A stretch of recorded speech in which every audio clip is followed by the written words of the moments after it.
बहुत बहुत important question है ये। देखें, आपकी जो बॉडी है ना, इसमें क्लॉक होता है जिसे सर्केडियन क्लॉक कहते हैं। वेरी इंपॉर्टेंट, बायोलॉजिकल क्लॉक जो हमारी बायोलॉजिकल जीन्स में। क्लॉक जी।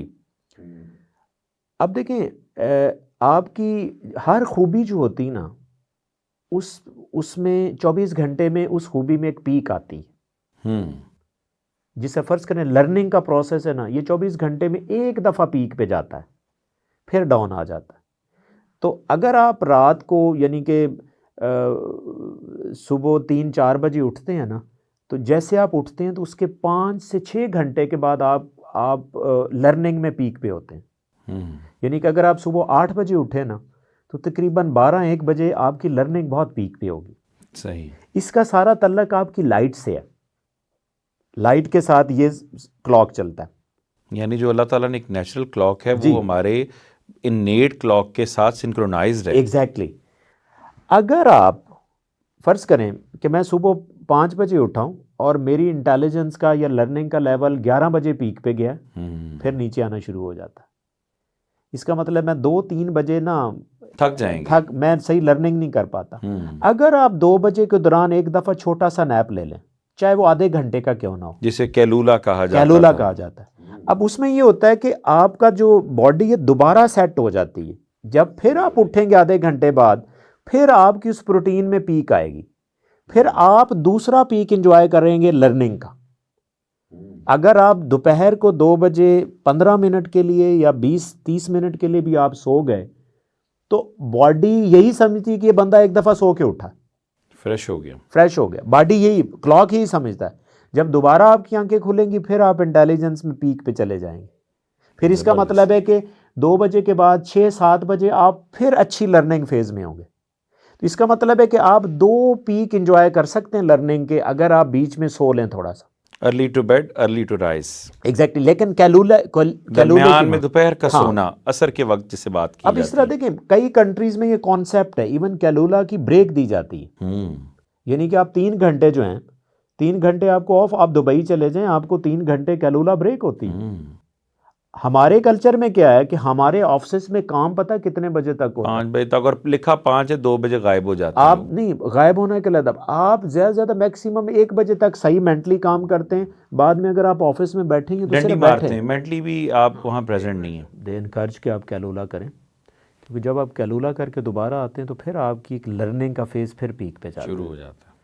तो इसी तरह I will recommend specially students जो हैं, तो अगर वो दोपहर को आधा घंटा भी अगर आप कैलूला कर लें, आधा घंटा, तो they are again fresh. And यानी उनका एक 2 आप ये टाइम देखिए, न्यूरो साइंसेज आज ये बात प्रूव कर रही है जो 1400 साल पहले पैगंबर अलैहिस्सलाम ने तरीक़ेकार बताया था। एग्जैक्टली। आज वो बिल्कुल साइंसेज जो हैं वो इस बात को साबित कर रही हैं कि दोपहर का जो कैलूला है थोड़े वक्त के लिए। अच्छा डॉक्टर साहब, इस हवाले से मैं चाहूँगा कि बहुत सारी माएँ भी प्रोग्राम देख रही होंगी, बच्चों के लिए क्या ऐसी डाइट है जो कि उनमें लर्निंग बढ़ाती है और वो लर्निंग एनहांस करने में जिसका बड़ा इंपॉर्टेंट रोल है, न्यूरोट्रांसमीटर्स को एग्रीवेट करने में, बढ़ाने में, जो लर्निंग प्रमोट करते हैं, उस हवाले से बताइएगा। बड़ा इम्पोर्टेंट क्वेश्चन है। ये अक्सर मेरे पास माएँ भी आती हैं कि हमारे बच्चे में लर्निंग नहीं हो रही, स्कूल भी जाता है, अटेंशन नहीं है, फोकस नहीं कर पाता। तो इसके लिए एक थोड़ा सा जानना बहुत ज़रूरी है कि आपकी जो लर्निंग होती है ना, लर्निंग के पीछे एक ब्रेन में न्यूरोट्रांसमीटर होता है जिसे एसिटिलकोलिन कहते हैं, जिससे मेमोरी बनती है, जो मेमोरी में हेल्प करता है, लर्निंग में हेल्प करता है।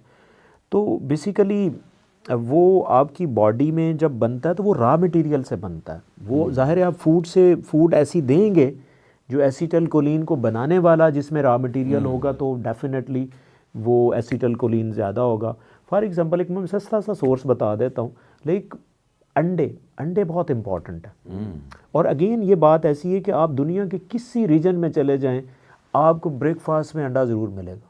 ये कल्चर, जितने आपकी हर चीज़ चेंज हो सकती है, लेकिन अंडा चेंज आपको ब्रेकफास्ट में अंडा मौजूद होगा किसी अच्छा, तरह का। अंडा क्या फ्राइड बेस्ट है, हाफ फ्राई बेस्ट है, या बॉइल्ड बेस्ट होता है आपके नज़दीक, या अमूमन लड़के जो हैं वो योग छोड़कर एग वाइट लेते हैं?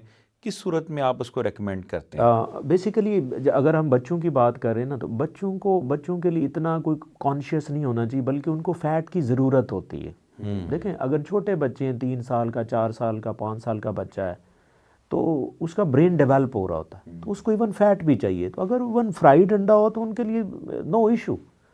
तो आप हाँ अंडे को इतना फ्राई ना करें कि उसके अंदर जो कॉन्स्टिट्यूएंट्स होते हैं वो डीनेचर हो जाए। प्रोटीन है वेरी इंपॉर्टेंट थिंग, कि जो लोग फ्राई बहुत ज़्यादा कर लेते हैं कि वो प्रोटीन है वो डीनेचर हो जाएगी। तो आपने अंडे को लाइट सा आप हाफ फ्राइड कर लें या इस तरह करके आप यूज़ करें, छोटे बच्चों के लिए कोई इशू नहीं। हाँ अगर जो लोग बड़े हैं अगर वो खाना चाहते हैं तो अपने जो उनके फिज़िकल पैरामीटर्स हैं उनको जहन में रखें, जिनको कोलेस्ट्रॉल ज़्यादा है तो फिर आप वाइट लें, क्योंकि वाइट में जो है वो कोलेस्ट्रॉल कम होता है, ठीक है, तो आप उसको वाइट ले सकते हैं। फिर आप अपनी डॉक्टर की रिकमेंडेशन के मुताबिक चलें। आप फ्राइड चीज़ों को अवॉइड करें, फ्राइड अंडे को अवॉइड करें, आप बॉयल लें और उसमें से भी वाइट का स्टीम इस्तेमाल आप कर सकते हैं, स्टीम फ्राई कर सकते जी हैं जी आप उसे। कर सकते हैं।